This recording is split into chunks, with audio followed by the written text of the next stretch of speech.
मैं कविता भारती। आप देख रहे हैं खबरें न्यूज़ 24। आइए देखते हैं इस वक्त की खबर। वीरांगना झलकारी बाई के जन्मदिन के अवसर पर कुलदीप सिंह राष्ट्रीय मुख्य संगठन सचिव मौलिक अधिकार पार्टी ने आजाद भारत की सरकारों पर सवाल खड़े कर दिए। वीरांगना झलकारी बाई के जन्मदिन के अवसर पर सम्मानित देशवासियों को मंगल कामना देते हुए कुलदीप सिंह राष्ट्रीय मुख्य संगठन सचिव ने राष्ट्रीय कवि मैथिली शरण गुप्त की पंक्तियों को याद करते हुए कहा, रण में जो ललकारी थी वह झांसी की झलकारी थी, गोरों से लड़ना सिखा गई, इतिहास झलक रही वह भारत की नारी थी। झलकारी बाई को याद करते हुए कुलदीप सिंह ने कहा, वीरांगना झलकारी बाई गोरों से तो लड़ना सिखा गई और देश भी आजाद हुआ, लेकिन बाबा साहब का उस समय का कथन कि गुलाम तो आजाद हो जाएंगे, लेकिन गुलाम के गुलाम आजाद कैसे होंगे, यह सवाल आज भी आजाद भारत में खड़ा हुआ है। जैसे कि देश प्रदेश में आज भी नारे लगते रहते हैं, मनुवाद से आजादी, जातिवाद से आजादी, धर्मवाद से आजादी, ब्राह्मणवाद से आजादी। इस प्रकार के नारे जब सुनाई देते हैं तो आजाद भारत की सरकारों के लिए बड़े शर्मनाक सवाल हैं। आगे और कुलदीप सिंह ने राष्ट्रीय मुख्य संगठन सचिव मौलिक अधिकार पार्टी ने कहा कि आज देश के अंदर अमीर और अमीर होता जा रहा है, गरीब और गरीब होता जा रहा है। आज राजनेता माला माल, अधिकारी खुशहाल, जनता फटेहाल है।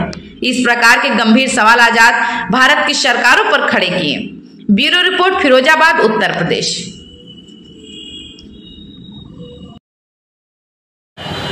आज हमारे बीच में मौलिक अधिकार पार्टी के राष्ट्रीय मुख्य संगठन सचिव कुलदीप सिंह जी और अन्य कार्यकर्ता बंधु यहाँ मौजूद हैं। तो सर, हम जानना चाहेंगे कि वीरांगना झलकारी बाई के जयंती के अवसर पर आप लोग एकत्र हुए हैं, तो आप क्या संदेश देना चाहेंगे? आज 22 नवंबर 2024 वीरांगना झलकारी बाई की जयंती के जन्मदिन के अवसर पर सभी सम्मानित देशवासियों को हार्दिक शुभकामनाएं।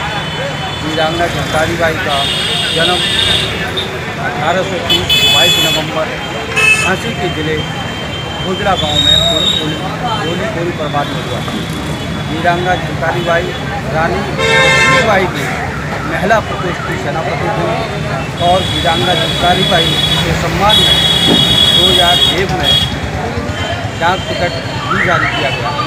तो वीरांगना झलकारी बाई के विषय में हम आप देखेंगे तो बुंदेलखंड के जो कथाएँ, जो लोकगीत हैं, उसमें हम उनकी जो है वीरता को जो है उनका वर्णन किया गया है, आज भी देखने को मिलता है।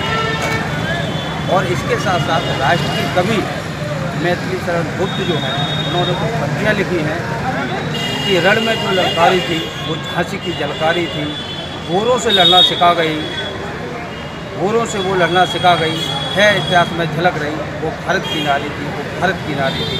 तो ऐसा यानी उनका इतिहास रहा है। और प्रथम स्वतंत्रता संग्राम 1857 में उनका भी यानी योगदान रहा। तो आज हम आप देखेंगे कि आज़ाद भारत में जैसे कि आज़ादी की जो बात है, गोरों से लड़ना उसको उन्होंने सिखा दिया। तो यहाँ पर जो बाबा साहब की बात याद आती है, उन्होंने कहा था आज़ादी के समय एक सवाल था कि यानी आप पक्ष में है कि यानी उसके विपक्ष में। तो उस समय उनका सवाल था बाबा साहब का कि यहाँ पर 2 प्रकार के गुलाम रहते हैं, यानी कुछ गुलाम हैं और अधिकतर गुलामों के गुलाम हैं। आज भी तमाम सवाल खड़े हुए हैं। देश प्रदेश में जिस तरह की आवाज़ उठती है, जैसे संघवाद से आज़ादी, ब्राह्मणवाद से आज़ादी, मतवाद से आज़ादी, बेरोजगारी से आज़ादी, जातवाद से आज़ादी, धर्मवाद से आज़ादी, तो ये इन आज़ाद भारत में जो भी सरकारें रही हैं, तो आज भी ये सवाल जो खड़ा हुआ है, ये बहुत महत्वपूर्ण सवाल है।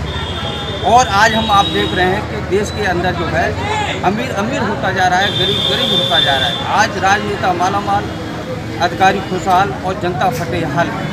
तो आज व्यवस्था में कोई परिवर्तन नहीं हुआ।